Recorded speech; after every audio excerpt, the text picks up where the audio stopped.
Shalom, Yahweh Hashem Yoshai Ba'Hashem Akakadash. Double honors to the elders and apostles of Great Millstone who teach us this word. Salutation to the hopeful elect scattered abroad amongst the nations who look like the nations. This is Banaya, and I'm going to be playing an audio. This is not for profit. This is for education purpose only. I posted a video about how slave money never left, and a lot of y'all were asking, well, who's still benefiting? Okay, so let's start with this. A whole lineup of people that are running this country are living off of wealth built on slavery.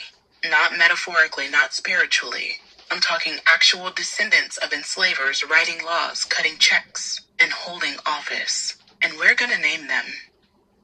Some of them, anyway. So let's get into it. In 2023, Reuters dropped a study identifying more than 100 current U.S. leaders in Congress and governors' mansions on the Supreme Court who can trace their families back to slaveholders. And guess what? Those families, they never gave back a cent, never paid restitution, never lost land. They just passed the money and the power. So let's name names. Y'all are not gonna like me for this. Gosh. President Joe Biden. His mother's side goes back to enslavers. Supreme Court Justices Amy Coney Barrett and Neil Gorsuch. Yeah, they descended from enslavers too. Mitch McConnell, Lindsey Graham, Tom Cotton, Nancy Mace, James Lankford. All senators, all tied to slavery through family. Even Michigan's Gary Peters and Debbie Stabenow have that lineage. But you don't see them addressing it, do you? And before you ask, no, Trump is not on this list. His people got here after slavery ended. But don't get it twisted, he is still knee-deep in white supremacy. Asa Hutchinson and Doug Burgum, both 2024 GOP presidential candidates, also have documented enslaver ancestors. Do you think they're passing policies without that legacy baked in? And here's the real kicker. A PLOS One study showed that lawmakers whose families enslaved 16 or more people have a median net worth of nearly $4 million higher than their colleagues who don't have that lineage. Even when you adjust for age, education, and race. That's not a coincidence, that's inheritance. That's power passed down while black folks were handed nothing but freedom in a world that was rigged against them. Professor Henry Louis Gates said it best. We do not inherit guilt for our ancestors' actions, but we do inherit the legacies. So ask yourself, why do we keep pretending that the past is the past? When it's sitting in the Senate, the Supreme Court, and the governor's mansions, their family names are still on bank accounts, endowments, and legislation. And most of them haven't said a word. This isn't about blame, it's about truth. Because if we don't name the power, we can't challenge the system that protects it. Okay, that's that and that. Okay, to go into some scriptures. Start at Jeremiah 2:14. Is Israel a servant? Is he a homeborn slave? Why is he spoiled?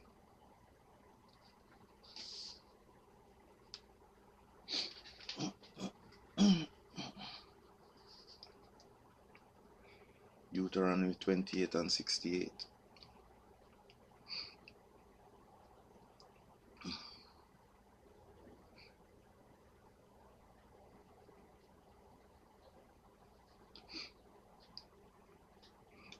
And Yahweh shall bring thee into Egypt again with ships by the way whereof I spake unto thee, thou shalt see it no more again. And there ye shall be sold unto your enemies for bondmen and bondwomen, and no man shall buy you, so no man shall save you or redeem you from your slavery.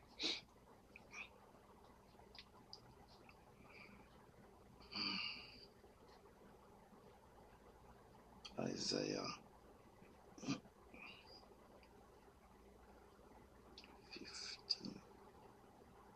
50:1. Isaiah 50:1. Thus said Yahweh, where is the bill of your mother's divorcement, whom I have put away? And which of my creditor is it to whom I have sold you?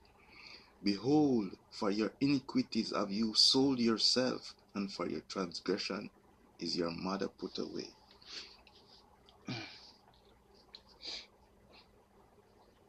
Jeremiah 4:22.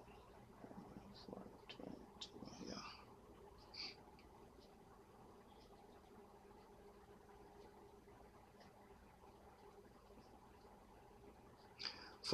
For Jeremiah 4:22, for my people is foolish. They have not known me. They are sottish children. They have none understanding. They are wise to do evil, but to do good they have no knowledge. Psalms 81:12, I think. Psalms 81.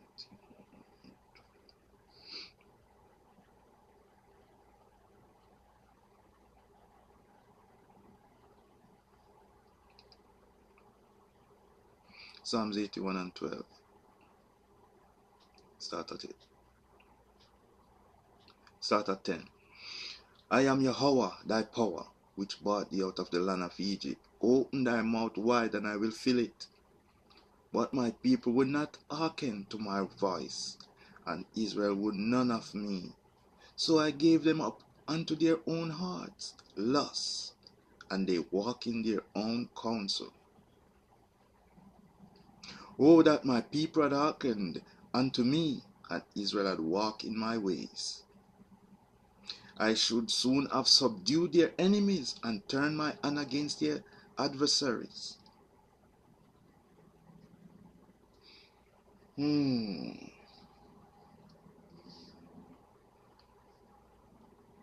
So Jeremiah 2:11, John 4:40. No,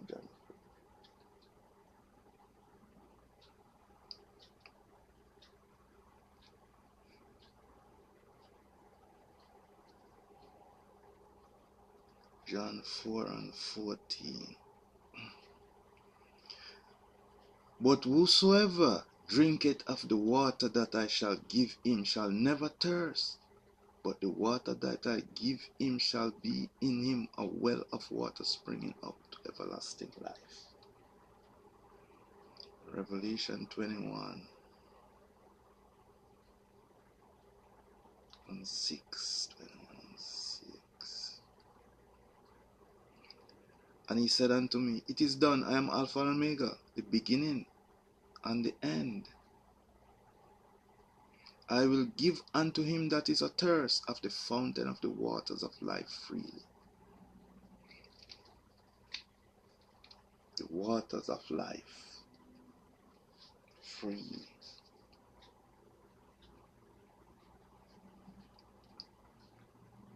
Jeremiah 2:11. I'll go back to Jeremiah 2:11.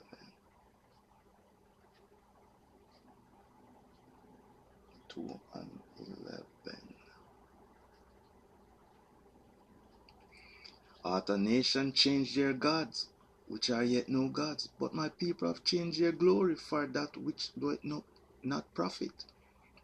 Be astonished, you heavens, at this, and be horribly afraid. Be you very desolate, said Yahweh. For my people have committed two evils. They have forsaken me, the fountain of living waters, and hewed them out cistern, broken cistern that can hold no water. They have gone after other philosophies. Strange shit they have gone after. And when you try to tell them stuff, they come with some crazy shit. So you just don't want to listen. Isaiah 14:2. Last scripture.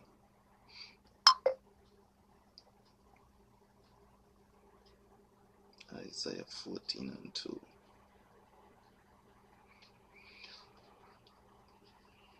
And the people shall take them and bring them to their place, and the house of Israel shall possess them in the land of Yahweh for servants and handmaids, and they shall take them captives, whose captives they were, and they shall rule over their oppressors.